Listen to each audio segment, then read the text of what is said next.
কেমন আছেন সবাই? আমার নতুন একটা ব্লগে সবাইকে স্বাগত। তো আমার আজকের এই ব্লগটি হচ্ছে রথযাত্রার দিনের। ঘড়িতে বাজে এখন সকাল 9টা আর আমি স্নান করে রেডি হয়ে গিয়েছি। তো আমি সকাল সকাল রেডি হয়ে শাড়ি পরে নিয়েছি, ছেলে মেয়ে সব ঘুমে। এখন যাচ্ছি পুজোর জোগাড়। পুজোতে আজকে কী করলাম দেখা হচ্ছে আপনাদের সাথে সব কিছু নিয়েই। আপনারা কী করছেন আমাকে কিন্তু কমেন্টে অবশ্যই জানাবেন। চলুন রান্নাঘরে যাই, পুজোর জোগাড় করি। তো আমি রান্নাঘর আমার সম্পূর্ণ ক্লিন করে নিয়ে পুজোর সব থালা বাসন বের করে নিয়েছি। এখন শুরু করব পুজোর জোগাড়। ইচ্ছা আছে ঠাকুরকে একটু লুচি, পায়েস আর সুজির ভোগ দিব। তো ছেলে আর মেয়ে যেহেতু ঘুমিয়ে আছে, আমি চেষ্টা করছি যাতে তাড়াতাড়ি করে কাজটা শেষ করতে পারি। পুজোর জোগাড় করতে করতে যে ভয়টা পাচ্ছিলাম যে কুটুস পাখি কখন ওঠে, তাড়াতাড়ি আমি সেজন্য কাজগুলো সব সারছিলাম। কিন্তু এই যে কাজের মাঝখানেই তিনি উঠে পড়েছেন, আর তিনি উঠে তো আর মোটেই শুয়ে থাকবেন না, মার কোলেই থাকা লাগবে তার। এই জন্য আর ওর বাবাও গিয়েছে বাজারে ফুল আনতে, সেজন্য তাকে কোলে নিয়ে সব কাজ করা লাগবে আমার। কুটুস পাখি সেই ঘুম থেকে উঠে গেলে তো কোনোভাবেই মার কোল ছাড়া থাকবে না। তো সেজন্য এখন তাকে কোলে নিয়েই আমি পুজোর জোগাড়ের সব কাজ শুরু করেছি। যতদূর পারি কাজ এগিয়ে রাখি, ওর বাবা আসলে তারপরে আবার ওর বাবার কাছে ওকে দিয়ে তাড়াহুড়ো করে আমি কাজটা শেষ করে ফেলবো, তাই না? তাই না বলো? জয় জগন্নাথ, জয় জগন্নাথ।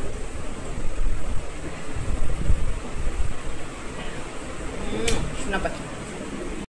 তো আপনারা তো দেখলেনই প্রজ্জবাবুর ঘুম ভেঙে গিয়েছে, আর তার ঘুম ভেঙে গেলে তো সে মার কোল ছাড়া আর কোথাও যাবে না। আসলে ওর ঘুম ভীষণ পাতলা, তবুও আজ তো বলা যায় ভালোই, মোটামুটি 8টা-9টা পর্যন্ত সে ঘুমিয়েছে। তো আমি এই যে লুচির ময়ান দিয়ে নিয়েছি আর এদিকে সুজিও বসিয়ে দিয়েছি। কি করব, ছেলেকে কোলে নিয়েই সব কাজ করা লাগে, ওকে কোলে নিয়েই কাজ করতে করতে এখন আমি ইউজড হয়ে গিয়েছি। ওদিকে আমার সুজি রান্না শেষ আর ময়দার ময়ান তো দেওয়াই হয়ে গেছে দেখলেন। তো এদিকে আমি পায়েসটা বসিয়ে দিয়েছি। আসলে তাড়াতাড়ি করে কাজ শেষ করছি, আবার ছেলে মেয়ে আছে, ওদেরও খাবার দাবারের ব্যবস্থা করতে হবে। আমি না হয় উপোস আছি, কিন্তু বাচ্চাদের তো আর উপোস রাখা যাবে না। আর ওর বাবাও তো না খেয়ে থাকতে পারে না, তো ওর খাবারও আসলে পুজো শেষ হওয়ার সাথে সাথে আমি করে দিব। সব কিছু গুছিয়েই রেখেছি। এই যে এখন আমি একদিকে পায়েস হবে আর একদিকে করব লুচি। আর ওর বাবা এই যে বাজার থেকে চলে এসেছে, এখন আমি মোটামুটি একটু নিশ্চিন্ত। ওর বাবা একটু ছেলে মেয়েদেরকে দেখতে থাকবে, ততক্ষণে আমি আমার কাজ শেষ করে নেব। আসলে এবারের রথযাত্রা শুক্রবার পড়াতে আমার একটু ভীষণ সুবিধা হয়েছে। আসলে যে কোনো ওয়ার্কিং ডেতে পড়লে তো ইচ্ছা দেখা সত্ত্বেও কিছু করতে পারি না আমি 2টা বাচ্চাকে নিয়ে।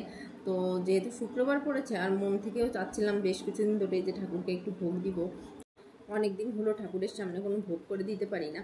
তো যেহেতু শুক্রবার পড়েছে, আগে থেকেই ভেবেছিলাম যে রথযাত্রার দিন যেটাই পারি না কেন ঠাকুরকে একটু করে পূজা দেবো।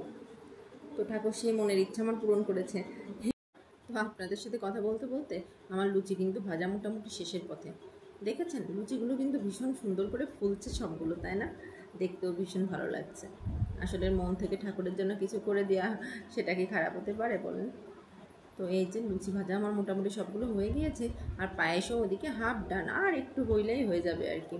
তো পায়েসটা হয়ে গেলে, সুজি তো হয়ে গিয়েছে, এখন আমি যাব ঠাকুরের কাছে। যে ঠাকুরের ওইখানেও অনেক কাজ আছে, সব ঠাকুরকে স্নান করাতে হবে। আবার কুটুস রান্নাঘরে চলে এসেছে মার কাছে একটু উকি দিতে, তাই না বাবা? এই যে আমাদের সব শেষ, মোটামুটি গোছানো।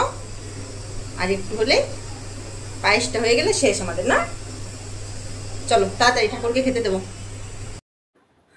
আসলে ছেলে তো অনেক ছোট, ও করে কি একটু খেলা করে আবার দৌড়ায় দৌড়ায় মার কাছে চলে আসে যে মা কি করছে, তখন আবার তাকে একটু কোলে না নিলে হবে না। তো ওকেও একটু মাঝে মাঝে কোলে নিচ্ছি। আর দেখলেনি তো পায়েসটাও হয়ে গিয়েছে, আমি পাখিতে বেড়ে নিয়েছি সব। আর এই যে আমার ঠাকুর, এখন সব ঠাকুরকে স্নান করাবো। আর এই যে জগন্নাথ দেবকেও স্নান করে সাজিয়ে গুছিয়ে নিয়েছি। আমার একবার পুরী যাওয়ার না ভীষণ ইচ্ছা, জানি না জগন্নাথ দেব আমার সেই ইচ্ছা কবে পূরণ করবে। তবে যেদিন তিনি ডাকবেন অবশ্যই তার সাথে দেখা হবে আমার। তো ছোটোবেলা থেকে আসলে বাড়িতে দেখেছি মা যে কোনো পূজাতে যতটুকু সম্ভব করে মা ঠাকুরকে ভোগ দিত।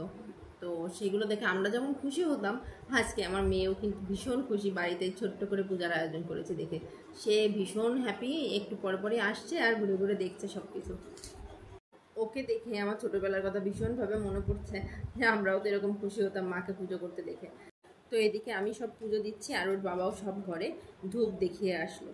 আসলে একার সংসার তো, হাজব্যান্ড ওয়াইফ দুজনে মিলেমিশে সব কিছু না করলে তো পারা সম্ভব না দুইটা বাচ্চাকে নিয়ে। তো ওর বাবা এদিক থেকে সাপোর্ট দেয় আমাকে ভালোই, আমি বলবো এই দিক থেকে আমি ভীষণই লাকি, যে কোনো কাজে ওর বাবা হেল্প করে, যদি বাসায় থাকে, ছুটির দিন হয় আর কি। অফিস থাকলে তো সেদিন ইচ্ছা থাকা সত্ত্বেও করতে পারে না, তবে বাসায় থাকলে যতটুকু পারে আমাকে হেল্প করে। তো এই হলো আমার সকালের রথযাত্রার দিনের জগন্নাথ দেবকে পুজো দেওয়ার সামান্য আয়োজন। আপনারা বাসায় কে কী করলেন আমাকে কিন্তু কমেন্টে অবশ্যই জানাবেন। হ্যাঁ, আমার আজকের এই ব্লগটি যদি ভালো লেগে থাকে অবশ্যই লাইক, কমেন্ট আর শেয়ার করে দিবেন। আর আমার চ্যানেলটিকে প্লিজ সাবস্ক্রাইব করে দিবেন। আর সবার সাথে দেখা হবে আমার নতুন একটি ব্লগে। সে পর্যন্ত সবাই ভালো থাকবেন। সবাইকে রথযাত্রার অনেক অনেক শুভেচ্ছা। আবারও দেখা হচ্ছে পরবর্তীতে। টাটা।